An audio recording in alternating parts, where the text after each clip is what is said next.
Hello বন্ধুরা, সবাই কেমন আছেন? আশা করি সবাই ভালো আছেন। আজকের এই ভিডিওতে আমি আপনাদের দেখাবো কিভাবে নগদ অ্যাকাউন্ট থেকে সেন্ড মানি করবেন। খুবই সিম্পল একটা বিষয়, যারা জানেন না তাদের জন্য আজকের এই ভিডিওটি করা। তো চলুন ভিডিওটি শুরু করা যাক। যারা এখনও পর্যন্ত ভিডিওতে লাইক করেননি তারা প্লিজ ভিডিওতে একটি লাইক করে দিবেন এবং সাবস্ক্রাইব করে রাখবেন।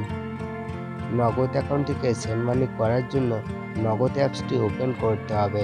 ওপেন করার পর পিন দিয়ে লগইনের উপর ক্লিক করতে হবে। লগইনের উপর ক্লিক করার পর এরকম একটা পেজ ওপেন হবে। এখানে দেখুন আপনি অনেকগুলো অপশন পেয়ে যাবেন। প্রথমে যে অপশনটি পাবেন সেন্ড মানি, এখন আপনি সেন্ড মানির উপর একটা ক্লিক করবেন। ক্লিক করার পর এখানে দেখুন আপনি যে নাম্বারে টাকাটা পাঠাতে চাচ্ছেন সেই নাম্বারটা এখানে লিখে দেবেন। লিখে দেওয়ার পর এখানে দেখুন পরবর্তী পেজে যাওয়ার জন্য ডান পাশে যে অ্যারো চিহ্নটা পাবেন সেখানে ক্লিক করবেন।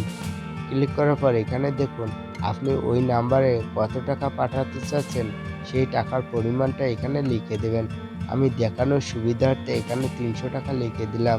লিখে দেওয়ার পর নিচে এই পরবর্তী অপশনের উপর ক্লিক করবেন। ক্লিক করার পর এখানে দেখুন রেফারেন্স, এখানে রেফারেন্স হিসেবে নিজের নামটা এখানে দিয়ে নিতে পারবেন এবং নিচে আপনার যে নগদ অ্যাকাউন্টের পিন নাম্বারটা আছে সেই পিন নাম্বারটা দিয়ে নেবেন। পিন নাম্বারটা দিয়ে নেওয়ার পর পরবর্তী অপশনের উপর ক্লিক করবেন। ক্লিক করার পর এরকম একটা পেজ ওপেন হবে। এখানে আপনি টাকার পরিমাণটা দেখতে পাচ্ছেন এবং আমাদের সেন্ড মানি করতে ৫ টাকা খরচ কাটবে।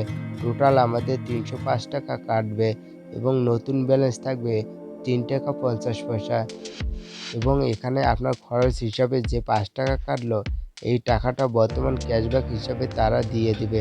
মানে অ্যাকাউন্টে আমার টাকা ব্যাক চলে আসবে। নিচের দিকে দেখুন ট্যাপ করে ধরে থাকুন, এই অপশনে চেপে ধরে রাখবেন। ট্যাপ করে ধরে রাখার সাথে সাথে দেখতে পারবেন সেন্ড মানি সফল হয়ে গেছে।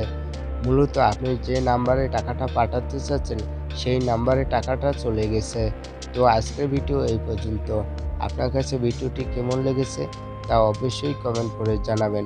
আর ভিডিওটি ভালো লাগলে অবশ্যই ভিডিওতে একটি লাইক করে দিবেন এবং সাবস্ক্রাইব করে রাখবেন।